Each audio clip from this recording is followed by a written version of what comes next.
Buddy, thank you so much for most of you, you've been here for 2 days, so give yourselves a Not Steve.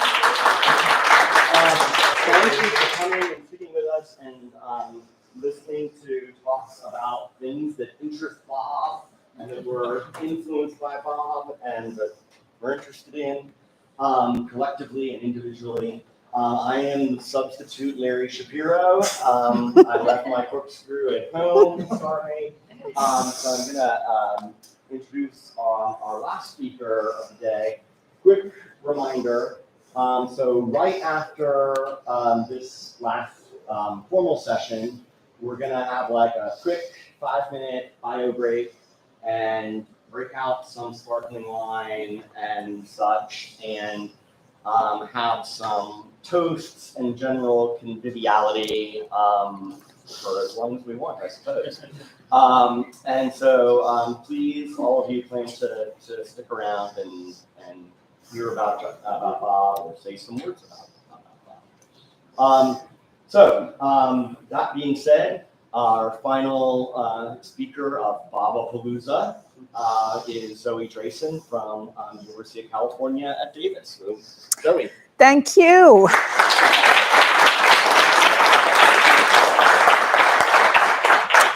Thank you. As final speaker, before I do my own particular Bob honoring, I get to do some Tom honoring.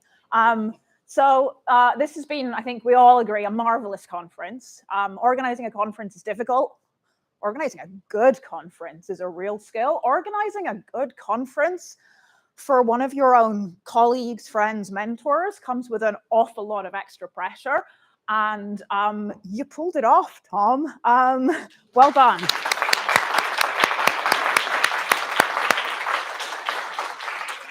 It's been absolutely outstanding in terms of talks and conviviality. I'm going to talk about abstraction and computational explanations of cognition. Kind of really don't get onto the computation stuff until kind of towards the end. But let me just start out by showing you something from my social media, my Facebook page in 13th of January, 2015. Okay, so 8.5 years ago. Bit of backstory to this. So I was at the time completing my second postdoc and did not have a job lined up. Okay, so I had a few more months and then I was going to be out of work unless I found myself a job. 13th of February, I had just come back from my 4th fly out campus visit in the space of 4 weeks, some of which had just gone terribly badly. Ask me about those later. I wasn't sure I was going to have a job to go to in the fall of 2015. And part of me just thought, well, maybe that's it. Maybe we had a good run, me in philosophy. Maybe that's it, which kind of made me sad. And I was visiting Pittsburgh. Bill Bechtel was the senior visiting fellow, the Center for Philosophy of Science at the time. And he'd invited Bob along to give a talk. And afterwards, so yeah, Bill had baked Valentine's cookies. And then after Bob's talk, remember sitting in a restaurant. It was a pub, eating pub food with Bob and with Bill, and thinking, do you know what? I'm kind of okay with this. If this is the end of me in philosophy, if I don't get a job this round, then you know what? Right now, I'm getting to sit and talk about explanation with Bob Richardson and Bill Bechtel. And I'm like, there's an awful lot of philosophers just don't get to do that. And I'm just like, if this is the highlight of my career, so be it. So yeah, I remember very clearly what I was thinking, and the enthusiasm doesn't show through in the actual post, but that's, you know, it was lovely. Thankfully, a week or two later, I got offered the Davis job, and now I'm here doing this. Thank you for the invitation, Tom. It's lovely to be here and to be able to honor Bob's work. There's been an awful lot of talk of Discovering Complexity, as there should be. It's a fabulous book. I just want to give a bit of a nod to some of Bob's work that I'm probably most familiar with, and certainly what I discovered first, is Bob's papers on functionalism and reduction. So 1979, 1982, there are some later papers as well, focus more on autonomy, multiple realizability. I find these hugely important, hugely influential, and I may be able to say a bit more about that towards the end if I have time. But they've definitely kind of very much fed into the sorts of things I'm interested in.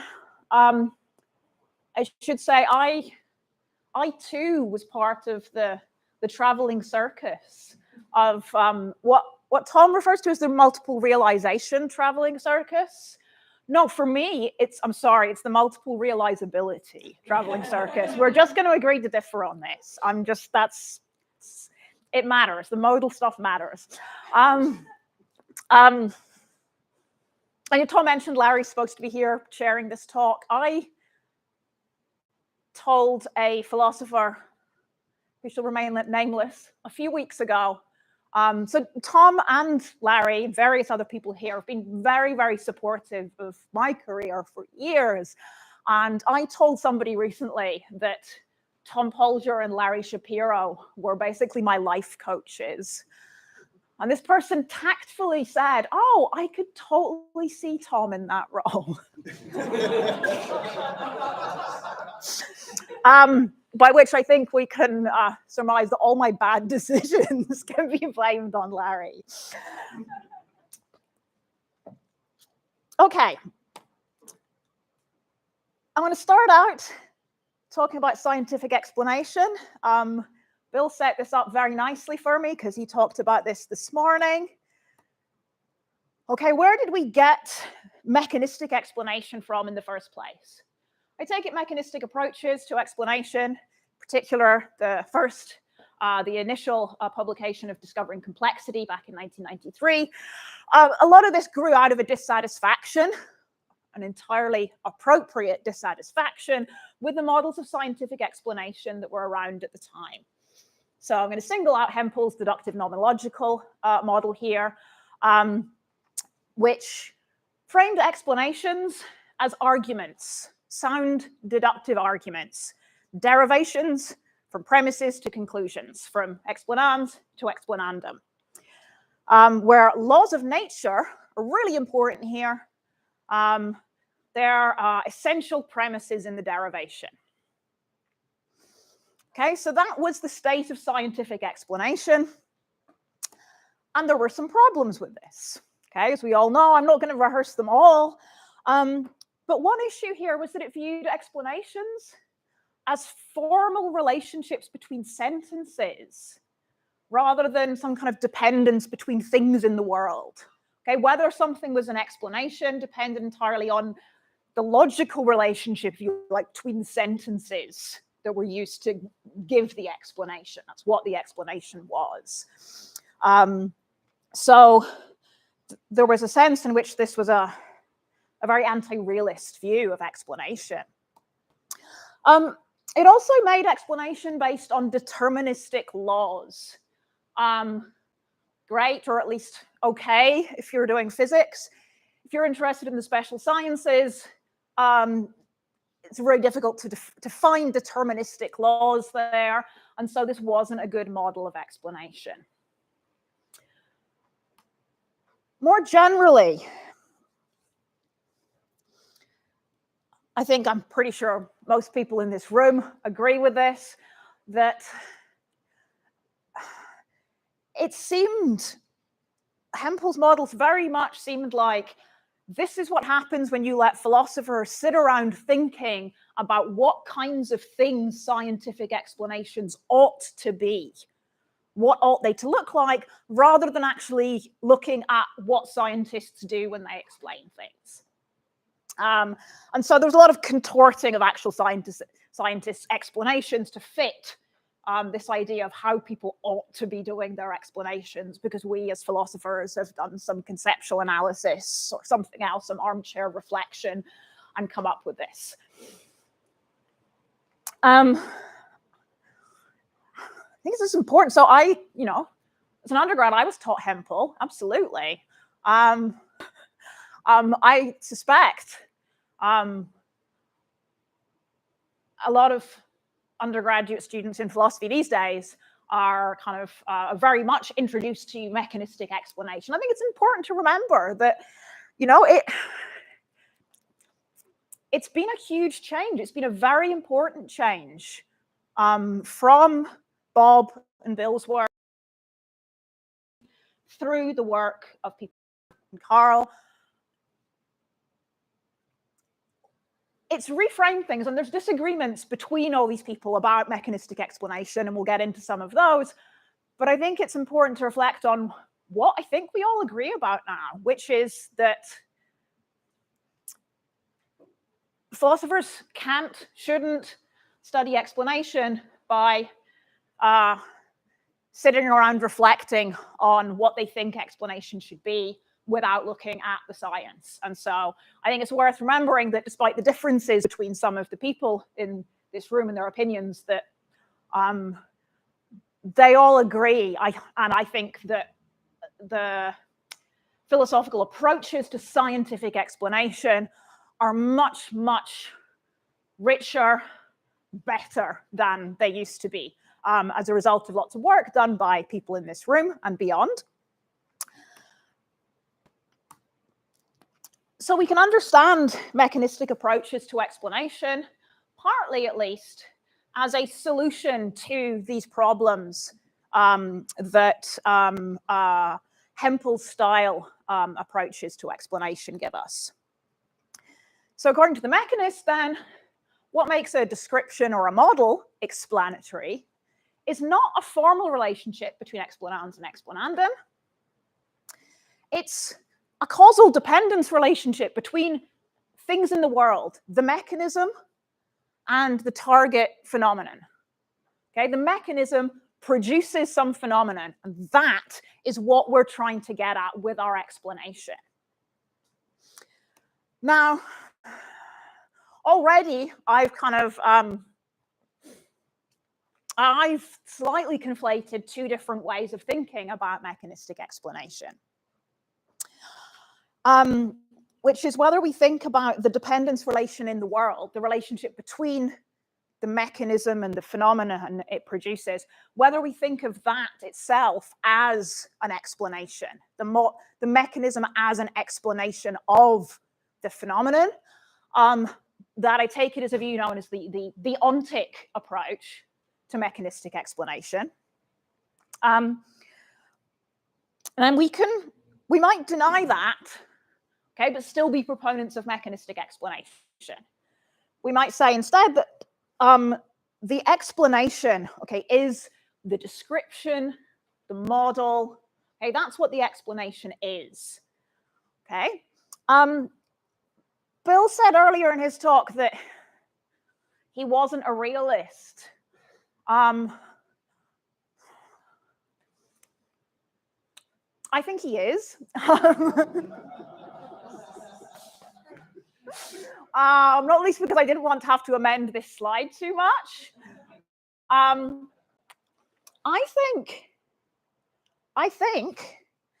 that you can deny a kind of a Karl Craver style position on the ontic approach to explanation and absolutely still be realist, because you think that what makes your model or your description a good explanation, what makes it true, what makes it successful, has at least something to do with the fact that it picks out some relation in the world between the mechanism and the phenomenon it produces. So you might think, as I think Bill does, and I kind of agree with him on this, that there are more explanatory virtues going on in there, that the model or the description may have extra features which contribute to it being a good explanation. But whereas for somebody like Hempel, what made it an explanation in the first place was a relationship between sentences of the explanans and sentences of the explanandum. I think that pretty much everybody talking about mechanisms is a realist in that they think that the explanation, the model, the description picks out accurately, in some sense, some phenomenon in the world. And that's what makes it realist. Okay, so I think you can be a realist about mechanistic explanation without having to go so far as to being ontic. Okay, there are, as I've said, and this has come across over the past couple of days, there are differences amongst, if you like, two camps in discussions over mechanistic explanations. So with apologies to Shakespeare, I tried to find a way to phrase this to say, okay, here's the difference between what Carl and people are doing and what Bob and Bill are doing. And I realized that any way I phrased it was just going to get pushback or was going to offend somebody. And so I cheated. And instead, I'm going to just put up a slide with what I think is an excellent quotation from a 2013 article by Bill and Arnon Levy, where they summarize this new mechanist approach to philosophy of science. And they say, in developing this outlook, one set of authors has tended to emphasize completeness and specificity as an explanatory virtue or regulative ideal for mechanistic explanation. Okay? It's Team Carl. A second group of writers on mechanisms, Wimsatt, Bechtel and Abramson, Bechtel Richardson, has not evinced this attitude. Okay, so they haven't emphasized completeness and specificity, but they haven't said much about the role of abstraction either. And this article by Levy and Bechtel is intended as a contribution to the mechanistic framework, seen as continuous with the second line of thinking and as a friendly yet significant corrective to the first line of thinking. So this is a masterpiece of diplomacy here, which is why I'm quoting from it rather than attempting to put this into my own words. And this is back in 2013, and this is a kind of one of the first really solid attempts by the new mechanists to approach the notion of abstraction. And I think a lot has changed since then. I'm going to be talking about some of the papers that have come out since then. I'm really interested in the role of abstraction in scientific explanation, in mathematical explanation, and in computational explanation, which I think is a whole different thing. So that's what I want to talk about today. I don't think there's any doubt that we can all think of scientific models or descriptions that abstract away from lower level detail. Okay, they leave something out. So that's my first pass at saying what it is to be an abstract explanation. You can insert your own favorite example. If you don't have one, the Hodgkin-Huxley model of action potentials might do. But it's just, if you look at science, not all of our explanations, okay, are in terms of atomic and subatomic particles, okay? We abstract away from lower level detail. So what do mechanists want to say about these abstract models and descriptions? Well, I think a whole lot of different things.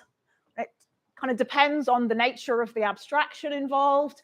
And as I said, I think people's views have changed over time on how mechanistic approaches can handle abstraction. But I just want to consider this isn't intended to be an exhaustive list of options, but these are things that mechanists might want to say about abstraction in scientific models. So let's look at option one first. You might think that abstract models are not explanations because they don't accurately represent mechanisms. Why? Because they leave something out.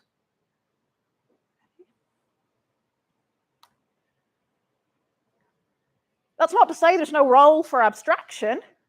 Okay, you might think abstraction plays a really important heuristic role in discovering what the mechanisms are in the first place. You might think that these abstract explanations, they're not explanations, okay? But they are proto-explanations. They're mechanism sketches. They're something that we do on the way to uncovering the explanation. It's not an explanation until you fill the details in. Okay, that's option one. And I think at times that has at least seemed like the position that some people in this debate wanted to take at one point, and I'll say more about that in a moment. There's a second option here, which says, no, these abstract models and descriptions, these are explanations because they do accurately represent mechanisms. So it's really important to realize here that mechanistic explanation isn't, fundamentally reductionist. It's not about let's get to the very, very bottom, the details, the nitty-gritty here. Okay, it's about how the details and the nitty-gritty build up, at least in some cases, to hierarchies of mechanistic explanations. And so you might think abstract explanations, yeah, these are explanations, precisely because they pick out higher level causal entities and activities of the mechanism. Okay, and I think we can find that view represented in the literature more recently.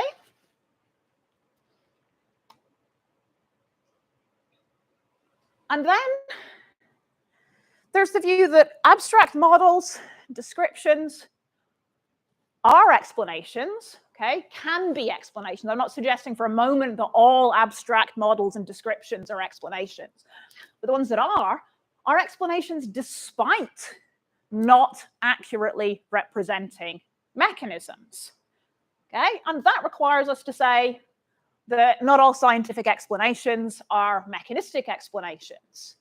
And again, I think most mechanists are much more on board with this idea than at one time they seem to be.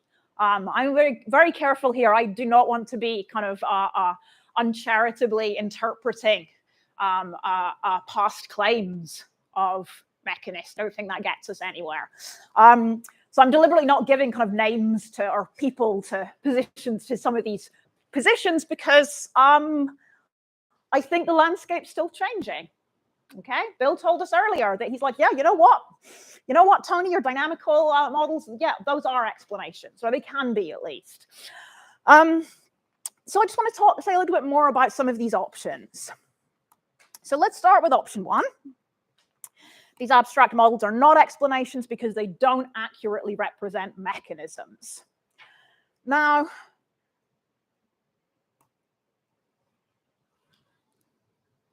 one way you might think that that's the mechanistic approach is if you think that mechanists are committed to the idea that more details are always better. Okay, and that's certainly one way to interpret some of the claims made by mechanists. Are they committed to this? Here's the deal.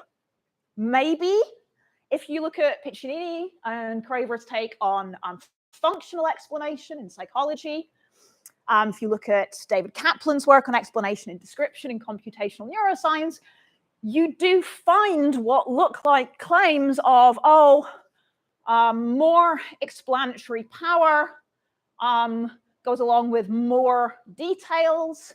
You get claims that it's not, in psychology, for example, that some sort of functional analysis is not an explanation until you filled in all the structural mechanistic details. So yeah, I think,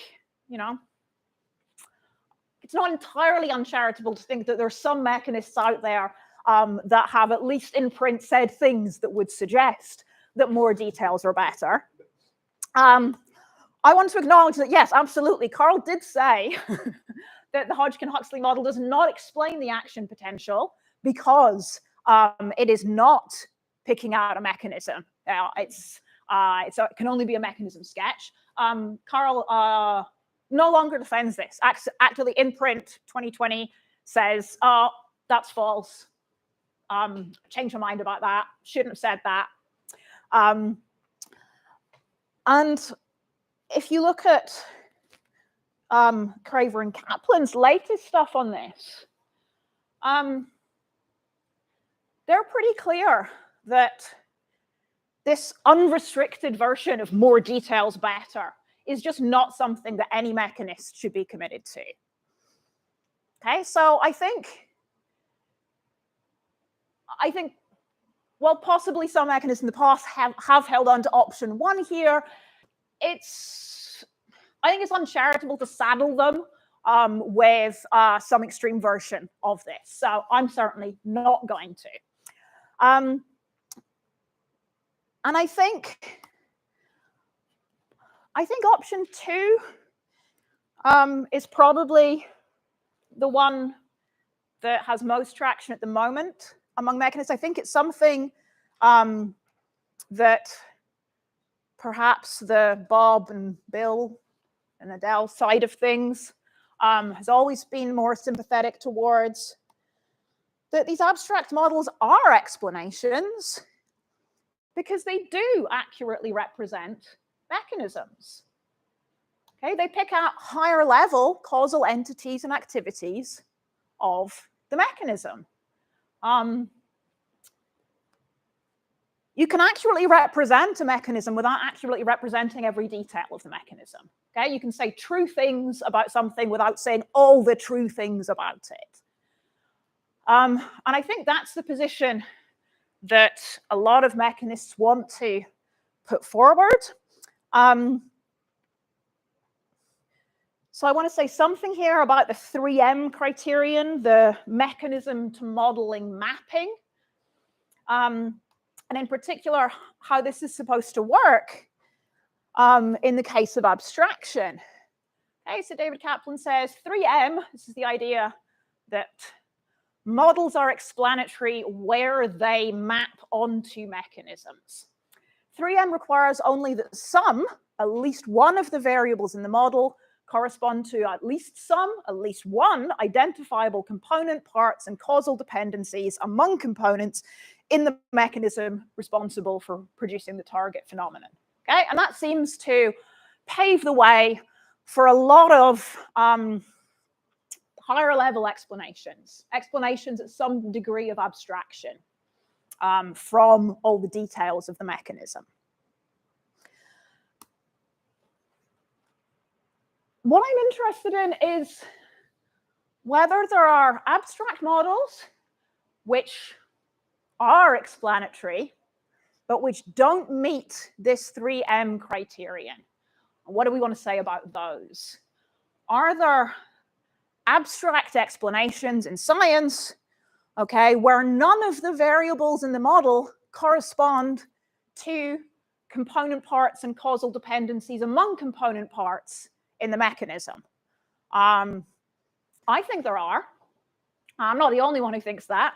Let me try and persuade you of that by giving you some of the standard examples of these sorts of abstract explanations. Okay, 23 strawberries cannot be equally shared among 3 people without cutting them. That's cutting the strawberries, not the people. I guess you could cut the people too. Königsberg cannot be toured by crossing each and every bridge exactly once because of the relational configuration of the bridges. Okay, why can't 23 strawberries be equally shared among 3 people without cutting them? Because 23 is not divisible by 3. Okay, that looks like an explanation. Similarly, the explanation of why you can't tour Königsberg by crossing each and every bridge exactly once. Okay, you've got an explanation there. Really nice example from Chris Pincock's work. These are starting to look more scientific now. Soap film geometry. Okay, the way that soap bubbles form is governed by Plateau's laws. Why? Because this geometry minimizes the system's energy by minimizing the surface area. I'm not going to try and explain to you how that works. Go read Chris Pincock's stuff on soap bubbles. It's really good. Why do bees build hexagonal honeycombs? Because this is the most resource-efficient way to divide a Euclidean plane into regions of equal area with least total perimeter. Okay, there's 4 sample explanations for you. Okay, models or descriptions of 4 different phenomena. You may not like some of them, that's fine. You don't have to like all of them. Really, all I need is for you to be persuaded that at least one of these is genuinely explanatory, okay? Scientifically, a scientific explanation. And then I want to demonstrate to you that these don't meet Kaplan's 3M criteria. So remember, Kaplan said, okay, the mechanist doesn't need to be committed to the idea that all explanations are entirely mechanistic, go into all the details of the mechanism. No, no, all that is required, okay, for a model to be mechanistic is that at least one of the variables in the model correspond to at least one identifiable component, part, or dependency among them in the mechanism. I just don't think that's going to be the case for any of those 4 explanations that we just looked at. I don't think there's anything about the physical nature of strawberries that makes them indivisible by 3. Okay, the same explanation would apply to 23 marbles. I think it's even more than that. I think these explanations are not just independent of the actual kind of causal details of the underlying stuff, but actually independent from the laws of nature that underlie those physical processes, honeycomb building, bridge crossing. Janssen and Satsi have a really nice paper on explanatory abstraction, which I think gets at this idea really well. They said, look, the explanation of Plateau's laws, soap bubbles, transcends the nomologically possible causes or grounds of the area minimizing action of soap bubbles.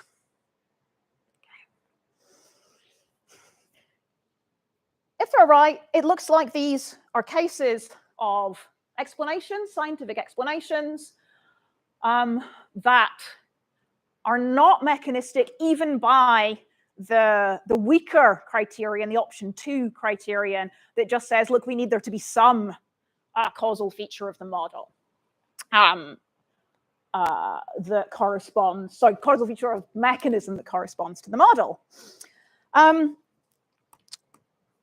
I take it, at least Craver and Kaplan's most recent take on this, is they're like, yeah, look, everybody should be in agreement that abstraction does something good in scientific explanations.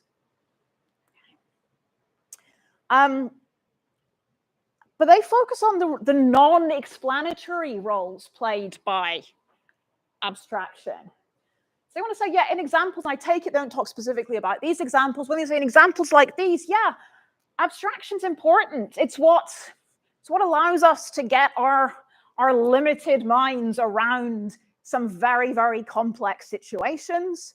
It's what allows us to communicate certain patterns to people. That abstraction can serve psychological, computational, communicative, or other practical functions. Craver and Kaplan are somewhat suspicious, though, that this is actually an explanatory virtue. Okay? They want to say, yeah, it's useful. Okay, but that doesn't make it an explanatory virtue. It's some additional extra virtue, a pragmatic one, perhaps, rather than an explanatory one.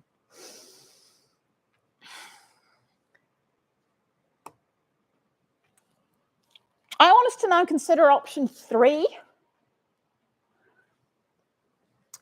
the idea that these abstract models are explanations despite not accurately representing mechanisms, okay, which requires obviously thinking that not all scientific explanations are mechanistic. I take it that, well, you find a lot of nods to this, okay? You find a lot of footnotes in papers by mechanists that are like, of course, I'm just talking about mechanistic explanation here. I'm not assuming that all explanation is mechanistic. There might be other kinds like mathematical. I'm just not going to talk about those here.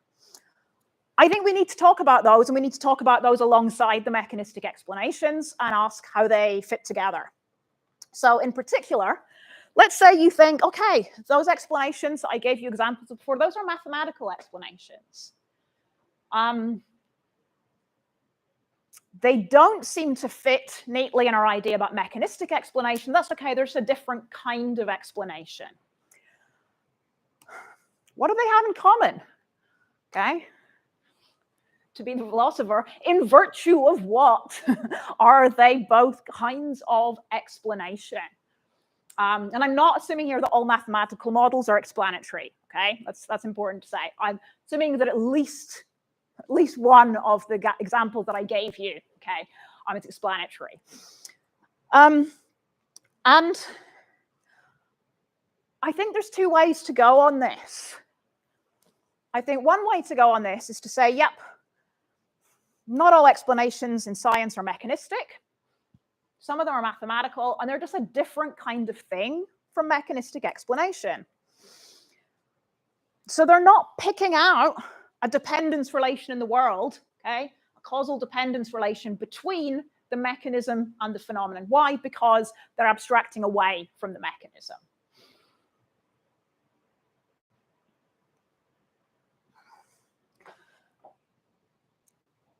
And one way to go with this, I take it, is just to say, well, look, mathematical explanation is a different kind of beast from mechanistic explanation. Let's, let Chris Pincock, Mark Lang, Alex Reutlinger, Husatsi talk about mathematical explanation. We're just not interested in that. We might say, yeah, maybe it's just something entirely different. And one way that you kind of see mechanists go about this is, in some sense, to go anti-realist, is to say, oh, abstraction, absolutely, abstraction's a good-making feature of explanations, okay? Kaplan and Craver aren't too sure about that. It's like a good-making, it's not an explanatory feature. Other people say, yeah, look, it is an explanatory feature, okay? This makes our models, our descriptions, better explanations. Okay, this is what makes mathematical explanations, this abstraction is what makes them good explanations, because they're abstracting away from the details. But abstraction here is a feature of the models, the descriptions, the texts, if you will, rather than of the world itself. Why? Because the world itself is full of mechanisms and causes, and what we're tracking here is not mechanisms or causes, so we got to go anti-realist. Or, and this is the way I'm kind of tempted to go, which I think some people in this room at least are not going to like. Don't worry, John Bickle, I'm not talking about abstract object in Pensacola next week, I promise. Another way to go on this is to just double down on our realism and say, okay, mathematical explanation is explanation, okay? The same as mechanistic explanation, it picks out a different dependence relationship in the world. It's still a dependence relationship in the world, just not a causal mechanistic one. Now, some scientific realists are going to balk at that. I can say a lot more about this than I do here. I think I'm a scientific realist. I'm committed to the idea that whatever does explanatory work in our best scientific theories is real. I think it's an extra step to say that in order to do explanatory work in our theories, some entity has to do that via its causal properties. So I think, Stathos Silos is a really good example here of a scientific realist who says, yeah, whatever does explanatory work in our theories is real, okay? Is it concrete? Maybe not. So that's the line I'm tempted to take, and I'm happy to say more about this. But I just wanted to flag up something. So in another of Arnon Levy's papers, he makes this really nice point. This is one of the reasons that I brought in the Hempel stuff in the beginning. He says, look, maybe, there's a worry here that what's happened is that this mechanistic approach to explanation has quite rightly said, no, explanation's got to be more than some formal relationship between sentences. Okay, absolutely right. But he says, maybe we've just gone too far in kind of shunning formalism. Maybe there's roles that formalism can play in explanation, that we are absolutely right to reject Hempel's approach. Explanations are not derivations. Okay, but maybe there's more room for formalism here in explanation than at least initially some mechanists wanted to say. So you can find ideas like the ones I'm pushing here in Mansvita Chiramutu's work, Janssen and Satzi's work. Both of them like to appeal to Woodward's model of explanation as intervention and acknowledge that this is absolutely, Woodward focuses on causal explanation. Woodward does say, man, this could probably be extended to non-causal explanation too, if you like. And this is something that is being explored. So the idea here is that there are difference makers here. Okay, there are difference makers here, and they aren't necessarily causal difference makers. I know it's going to terrify some people. Let me now move on to talk about where computational explanations fit in. Okay, so we've talked about mechanistic explanation. We've talked about mathematical explanation. I haven't actually said anything yet about computational explanations.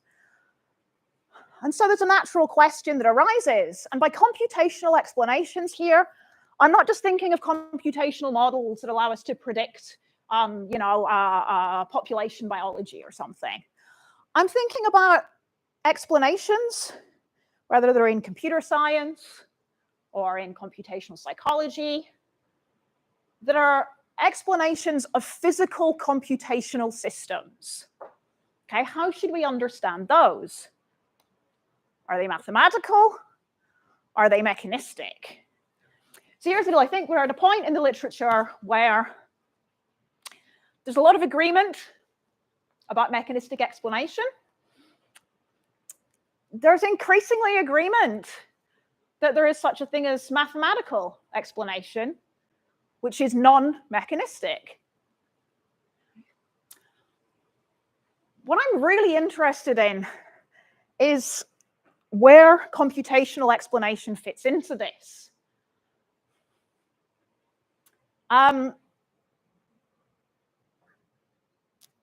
Because I think computation, physical computation, is really interesting precisely because it has both mechanistic and mathematical elements to it. Computation is weird, okay? Physical computation just is a relationship between a physical system and an abstract mathematical function. Okay? Gualtiero Piccinini's not here to tell me otherwise. I'll say a bit more about that in a moment, or will I? Actually, I'll say it now. So some people, particularly influenced by mechanistic trends, have said, okay, well, look, if for computational explanations of the mind, for example, if they're going to be genuinely explanatory, and given that we're all buying into mechanistic explanations here, then they've got to be mechanistic explanations. Okay, and I take it, I mean, again, Gualtiero's view on this is perhaps mellowing slightly, but at least there are, at some point, some mechanists about computation want to say, okay, let's just look at the physical hardware. Okay, let's just look at what Marr would call the implementation level. That's the only explanation we need. Other stuff, whether it's algorithms or computational tasks, that's not explanatory. Okay, it's mechanism sketches, It's just descriptions of phenomena. It's not explanatory. So computation, physical computation is just the hardware. I don't think that works. Okay. Again, can talk more about that. Those of you who met Danielle yesterday, Danielle Williams couldn't be here today, but she's currently a postdoc at Washington St. Louis. She was my grad student at UC Davis, where she wrote her dissertation on theories of computation. What is it to implement a physical computation? And through discussions with her, I absolutely come around to the idea that there cannot be a wholly mechanistic theory of computation. Okay, computation just is this weird hybrid. Okay, this idea, the whole concept of computation is about a relationship between a physical system, for an actual one or a possible one, and a mathematical function. I'm throwing a quote from Chalmers in there.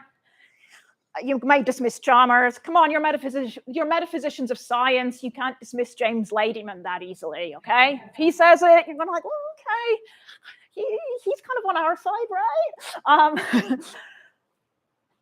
Yeah, I think computation is fundamentally both mechanistic and mathematical. I have a lot more to say on that, which I don't have time to expand on in this talk, but it gets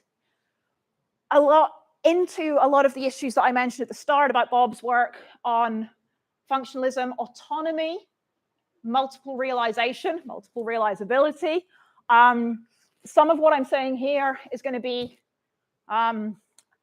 expanded upon. Here's another plug for the Central APA in New Orleans. The Society for the Metaphysics of Science is putting on a couple of sessions, one on non-causal explanations in biology and neuroscience, elsewhere, and one on the medium independence of computation. And I'm basically going to be going head-to-head with Corey Maley, who's going to insist that computation isn't essentially medium independent, isn't essentially multiply realizable. Those are slightly different things, but whatever. I'm going to be defending the idea that computation is essentially multiply realizable, partly against Corey, but really against the new paper of Tom and Larry's. This says it isn't, but I'll leave that to one side for now. Let me finish up by returning to Bill's call to arms this morning. So Bill's talk really spoke to me. There was a lot of, and I'm not going to lie, when I was coming to this conference, I was just like, okay, I really, really want to try and understand what mechanists want to say about abstract explanations. And I was like, I'm not coming here to play devil's advocate or be some kind of gadfly. I was like, this is an ideal forum for me to hear from you about what you think on this. But I'm not gonna lie, I was kind of worried. I'm like, I'm going to talk to the mechanists about Abstracta. But then Carl gave a talk about the space of reasons, and I felt a whole lot better. I'm like, I'm just talking about Abstracta, we're good. But yeah, Bill's talk this morning, there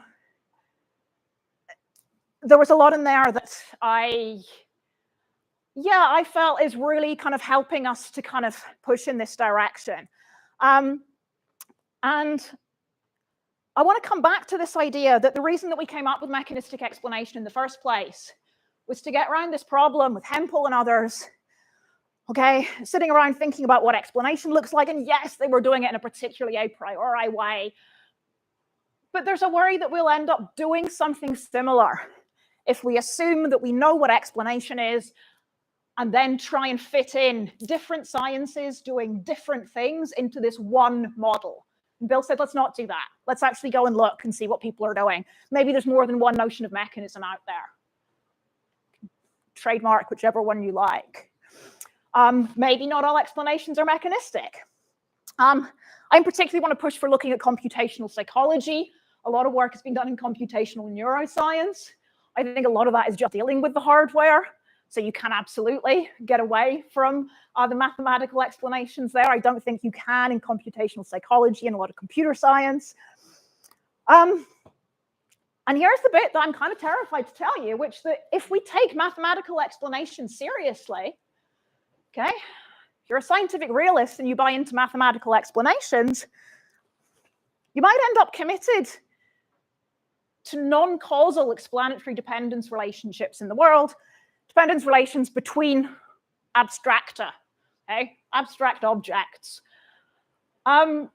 which is the alternative title for this talk, How I Learned to Stop Worrying and Love Abstracta. Thank you.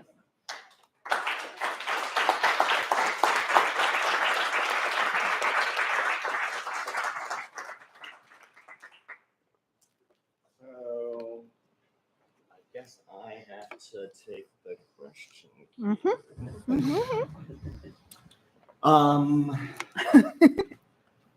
Anyone? Carl? No way. Zoe, thank you. Thank you. Nicely done. A couple things that I'll say as comments first. One is I relinquished Gualtiero teaching these. Yeah. Second thing that I'll say is that Bechtel and Levy have been truly instrumental in helping me to figure out what I was trying to say and saying very clearly. And there are places where I do say things that are quite confusing on this front. In an effort to say something that I think was reasonable, but nonetheless said things that were unreasonable, and in an attempt to wrestle with those arguments, I think I've gotten to a place where I can now say reasonable things. So those are the two things that I'd like to say out loud after watching this lovely the third thing that I want to say, which is just interesting, and I see you going down a certain path. But the third thing I want to say is that Mark Povich, it's a name that won't be familiar to most people. He's a student of mine who now has a CV that's tenderable at most universities and no job. Has done a lot of work on mathematical explanation.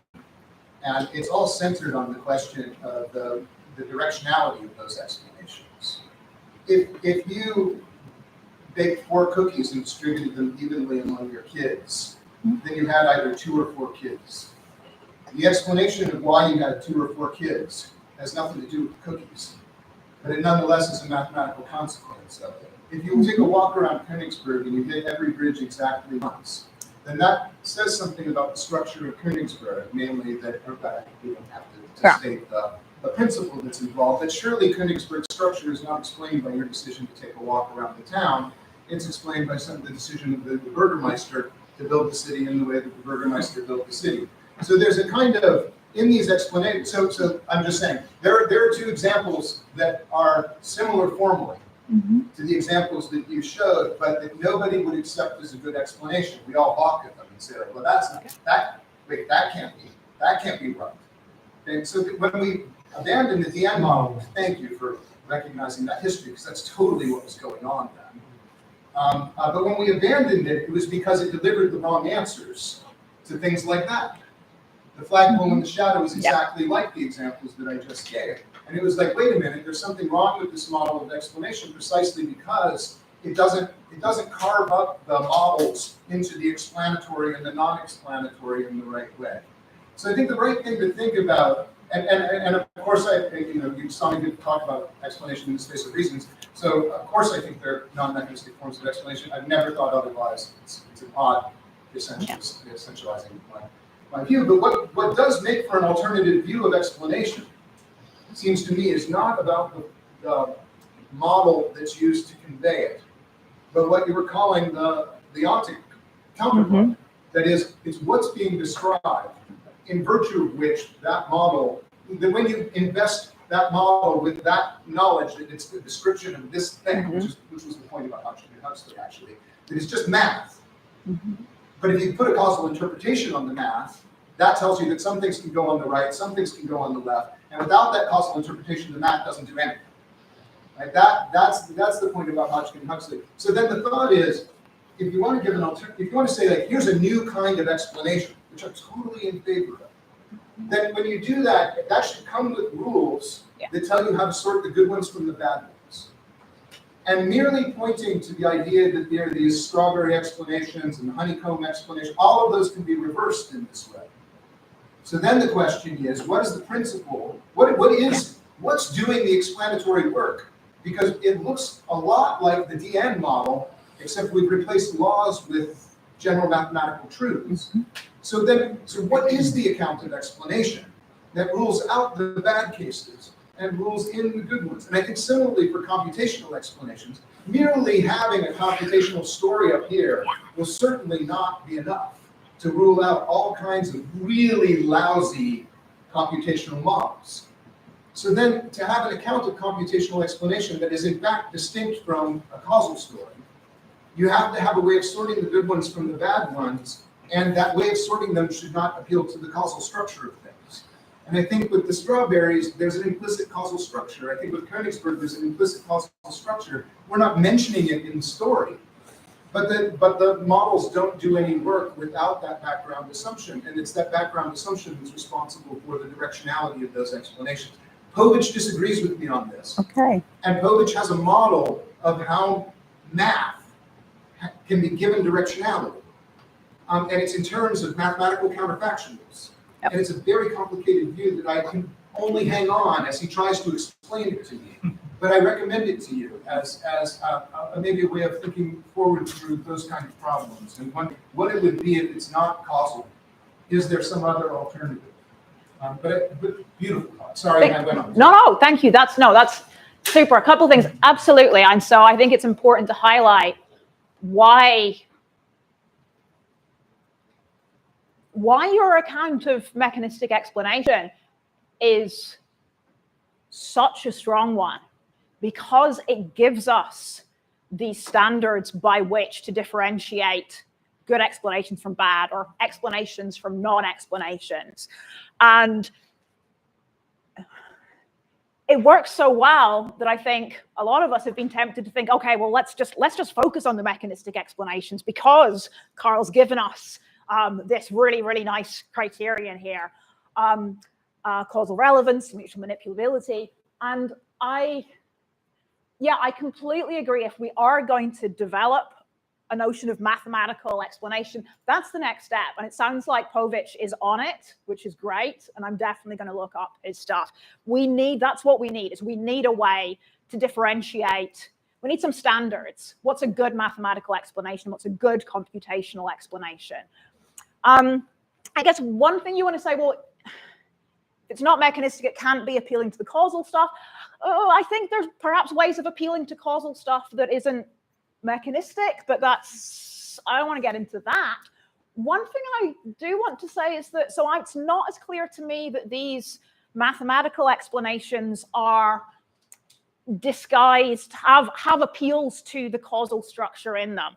I think they do if we're thinking about like an explanation, let's say, of Königsberg. We can point to causal features of Königsberg.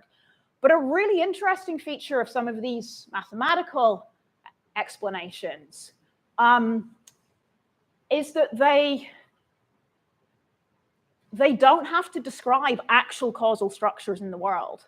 They tell us what would be the case even if the causal structure was completely different, perhaps even if the laws of nature are completely different. And so I guess that's why I'm kind of siding with Bill on the importance of how possibly explanations, because I actually think that explanation has this fundamentally modal element that we absolutely see in mathematical and computational explanations, which is about under what situations things would have been different. And so, yeah, I think perhaps in at least some of these cases of the mathematical explanations, we can there's no hidden appeals to causes in here. But yeah, it's something that I'd have to think more about. I'm sure there was something else I wanted to add to that, but I can't remember what it was. So I'll just say instead that one of the reasons that I love this conference and this community is exactly because of people's willingness to change their views, update their views, rather than just dig in and say, no, I said that 20 years ago, so I'm just going to keep defending it. So yeah, thank you for being an exemplar of good philosophy. Angela? I have something that's almost a follow-up to Carl's question, I think really closely related to it. I wanted to hear more about why we should see causal explanation and mathematical explanation as dichotomous in this way. And so it strikes me that I think, like I said, hitting on some of the same notes, that there seems like there's more potentially a continuum between explanations where it seems like you're getting the causal steps represented, and that's really important to our understanding. And explanations where the oomph seems to be coming from these really general mathematical sort of dependencies that seem to go beyond and even like physical dependencies, right? But I guess maybe to further motivate the continuum view, it strikes me that there's like some like at least like bare causal positioning happening in these mathematical explanation examples, right? So like for example, if I patiently explain the bridges of Königsberg situation to somebody and they said, but I was there a decade ago and I heard another bridge had been built. I'd have to say, well, no, actually causal fact, no new bridges, right? Because if there were any bridges, there'd be a different state of affairs. So it seems like that possibility to me seems to trade on like a little bit of assumed causal structure in order to position this, I'm not arguing about this part, this really explanatory, deep mathematical regularity that transcends lots of different ways situations can be set up. Good, thanks, Angela. So yeah, I think there's no doubt that at least some of these mathematical explanations, we can say things like, oh, if you add an extra bridge, if you added an extra strawberry, then you could do this. It's not clear to me how causally to take this, but I really like this idea because I was thinking, and I'm setting it up in my head, it's like, look, we've got mechanistic explanation. We all agree that's a good thing. There seems to be another kind of explanation which isn't necessarily mechanistic. And I kind of characterize that as mathematical and then said, look, these are two different kinds of things. Maybe what do they have in common? And I'm kind of suggesting that perhaps computational explanations take these two different approaches to explanation and put them together. And I actually really like the idea that perhaps what's going on in computational cases is exactly that point on the continuum. So instead of thinking this as mechanistic and mathematical coming together, we can think about it as just, oh, maybe this is the point on the continuum where, there's this transition between the mechanistic and the mathematical. And so I think that's a really, really helpful framing. Would you, do you think that computational explanations could be that sort of middle ground? I don't know about Yeah, okay. but I want to talk more about it. Okay. So I'm going to use my chair's prerogative to call on myself for a follow-up. I mean, look, thank you very much for the talk, and I have tons of things to talk to you and Carl and other people about over time. But on this particular kind of point, and your idea that computational explanations are some sort of blend or two faces of the same coin kind of thing, it's a little bit reminiscent of the debate in philosophy biology about the status of the principle of natural selection and whether it's a substantial thesis or a truth of statistics, right? So, one thing that some people said at that time was, oh yeah, I mean, the principle of natural selection is a trivial truth of probability theory, but it's non-trivial that it applies to this system, right? That this system has the right constraints to apply to. And you could say that about the Königsberg case as well, right? It's like, really, this isn't about Königsberg, this is a point about topology. Yeah.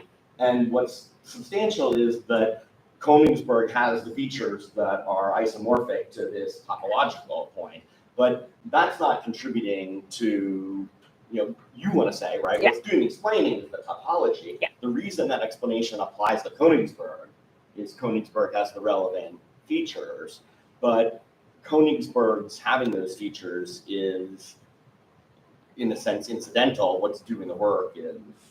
Yeah, so I want to say it's not a claim about bridges. You could give, I don't want to get into how individuation of explanations. I kind of do at some point, not right now. But I want to say that the Königsberg bridges explanation could be applied to anything that fits the topology, that doesn't have to be bridges, that doesn't have to have any kind of those certain physical causal properties. So that is what I would want to say. I don't know enough about biology no, it's a really good example of, yes, I will think more about natural selection principles as an analogy here. Thank you. Stuart, and then Amy. So this was great. Thank you. I guess I want to suggest to you, though, that we should be really careful in just contrasting the mathematical to the causal. Because we can have mathematical models of anything. We can have mathematical models of causal things. We can have mathematical models of networks. We can have mathematical models that are not attached in any way to the world. And I think what you really should be saying is that all explanations involve showing that certain things depend upon other things. That's a sort of view that I think is not unusual, and I think that you would like to defend that, and I would agree. And not all of the dependencies are causal dependencies. Yeah. But that doesn't mean that they aren't worldly dependencies. Oh, no, I think they are worldly. Right. And one of the problems about, and that's right. So I mean, think about topological explanations. Okay, so the topology can explain something, but what is being explained, I think, so maybe I am thinking it is about the bridges, right? It is that the bridges, if you ask me, well, why? Well, it's because the bridges have a certain topology, right? It's and yes, it's the topological facts that explain it, but what you're being asked, if you're doing scientific explanation as opposed to mathematical explanation, right? Here's another example that maybe is better. Think about equilibrium explanations, like something like the explanation of the sex ratio. One of the things that's interesting about that kind of example is that there's a set of constraints that are going to show that you're going to end up in a certain place regardless of lots of details in the causal pathway. So I mean, I guess that's what I would suggest is if we start to think of saying there are different kinds of dependency relations in the world, some of which are causal, some of which are structural or topological or whatever. And I'm not sure where computational fits in that.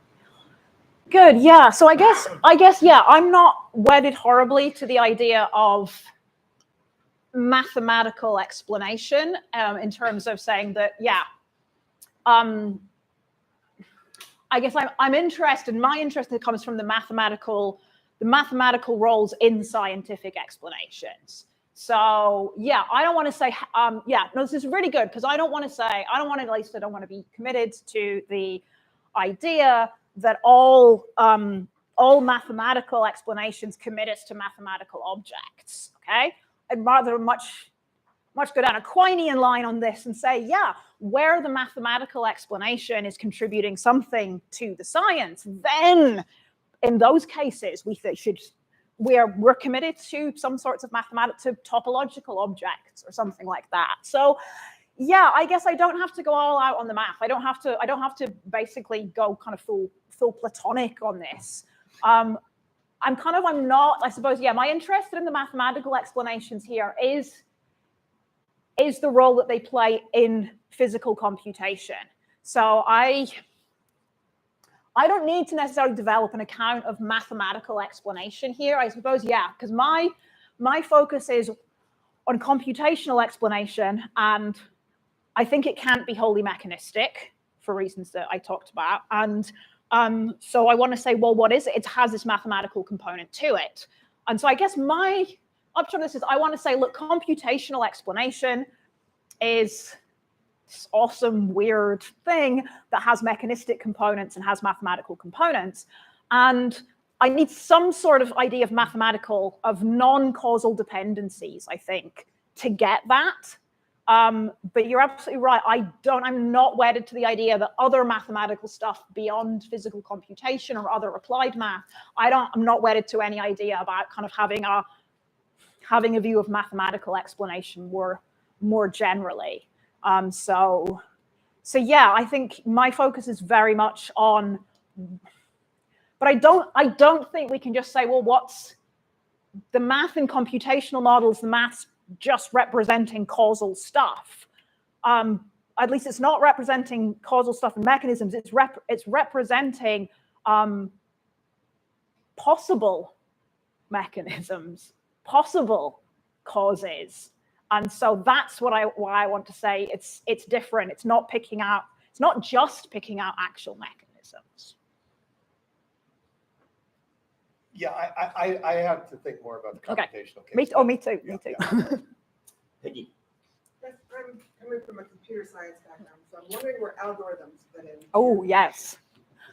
Good question. So algorithms are super interesting because some people think they're concrete and some people think they're abstract. Some people think that they are concrete abstracta or quasi-concrete. I think one thing that I think about, so I don't know. So I think algorithms are abstract. They're abstract objects. But what's really interesting about algorithms is normally we go, yeah, abstract objects, they're not spatiotemporal. They don't have causal properties because they're not spatiotemporal. I can agree that algorithms are non-spatial. I think there's a really, really important temporal property of algorithms. It matters what order the steps are in, for example.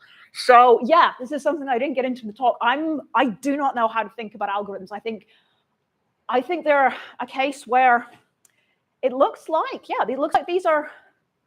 these are temporal non-spatial objects, and I don't know if we have a good way to characterize those. I think we can't just write them off as, maybe a distinction between abstract and concrete just isn't as clear as we need it to be, because it looks like algorithms, as I said, maybe don't have spatial properties but do have temporal properties.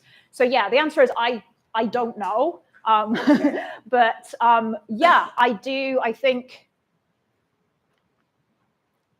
yeah, I think algorithms are a really puzzling case. But yeah, thank you. So thank you, everyone. Hold on to your applause for 1 second. Before you applause, because I know what's going to happen when the applause starts, which is Chris is going to come in and take away the coffee. So after we give an applause to Zoe, if you'd like to have any coffee before he takes it away, this would be your brief moment in time. Okay, so now, thank you very much. Thank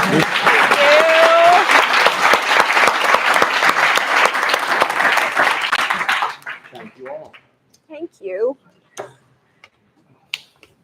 We got like 1 minute, people. So now, and so this will also, we're going to do like a 5-minute bio break and come back for our. In here. You're right here. Yep.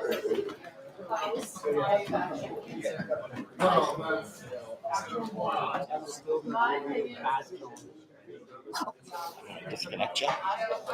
Thank you. Thank you. Now you can gossip.